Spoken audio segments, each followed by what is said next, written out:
Hello दोस्तों, अगर आप हमारे चैनल पे नए हैं तो जल्दी से मेरे चैनल को सब्सक्राइब कर लीजिए और बेल आइकन भुलाना ना भूलें। यह कहानी है नदी किनारे दो काली और गोरी बेटी का ससुराल की कहानी।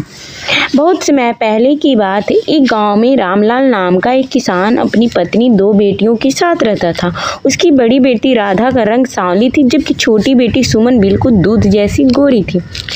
रामलाल और उसकी पत्नी दोनों बेटियों से बराबर प्यार करते थे, लेकिन गांव के लोग और रिश्तेदार अक्सर राधा के रंग को लेकर ताने मारते थे। समय बीता, दोनों बेटियों की शादी के लायक हो गई। संयोग ऐसा हुआ कि पास पास के दो गांव में उनकी शादी हो गई। राधा की शादी नदी के इस पार के गांव में हुई और सुमन की शादी नदी के उस पार के गांव में है। शादी के बाद कुछ महीने तक सब ठीक चला, लेकिन धीरे धीरे दोनों की ससुराल की जिंदगी में फर्क साफ दिखने लगा। राधा का ससुराल काली बेटी का घर। राधा की पत्नी की सीधा साधा मेहनती आदमी था। उसका परिवार थोड़ा गरीब था। सुबह सुबह राधा उठती, अपने हाथों से खाना बनाती, कपड़े धोती, बर्तन मांजती। उसकी सास भी अक्सर उसके काम में कमियां निकालती। राधा ने मन ही मन दुखी होती, पर कभी शिकायत नहीं करती। वह सोचती, जो भी भगवान ने दिया उसमें खुश रहना चाहिए। राधा कि एक ही चाहत थी, सबका दिल जीतना। वह अपने मीठे बोल और निष्ठा से धीरे धीरे पूरे घर का विश्वास जीतने लगी। जब भी गांव में कोई बीमार पड़ता, राधा दौड़कर दवा लेकर जाती। वह अपने पति को भी पूरी देखभाल करती। धीरे धीरे राधा की मेहनत और प्यार से उसका घर खुशहाल हो गया। सुमन का ससुराल गोरी बेटी का घर।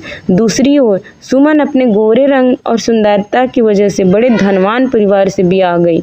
उसका ससुराल शानदार था। बड़ा घर, नौकर चाकर, स्वादिष्ट पकवान और खूब ठाट बाट। शुरू में सब कुछ बहुत अच्छा था। सुमन का पति बहुत प्रेम करता था, लेकिन धीरे धीरे सुमन को अपने रंग रूप पर घमंड हो गया। वह दिन भर शीशे में खुद को निहारती रहती, नौकरों पर चिल्लाती और खाने में भी नखरे दिखाती। जब उसकी सास कुछ काम कहती तो बहाने बनाने लगती। धीरे धीरे सुमन के व्यवहार ने उसका परिवार दुखी रहने लगा। उसके पति को भी यह सब खटकने लगा। नदी किनारे की मुलाकात। एक दिन दोनों बहनें नदी किनारे कपड़े धोने आए। राधा ने प्यार से अपनी बहन से हाल चाल पूछा, लेकिन सुमन ने बड़ी बेरुखी से कहा, तू तो मेरा काम में ही लगी रहती है। देख मेरे पास कितना नौकरानियां हैं, मुझे हाथ भी नहीं उठाना पड़ता।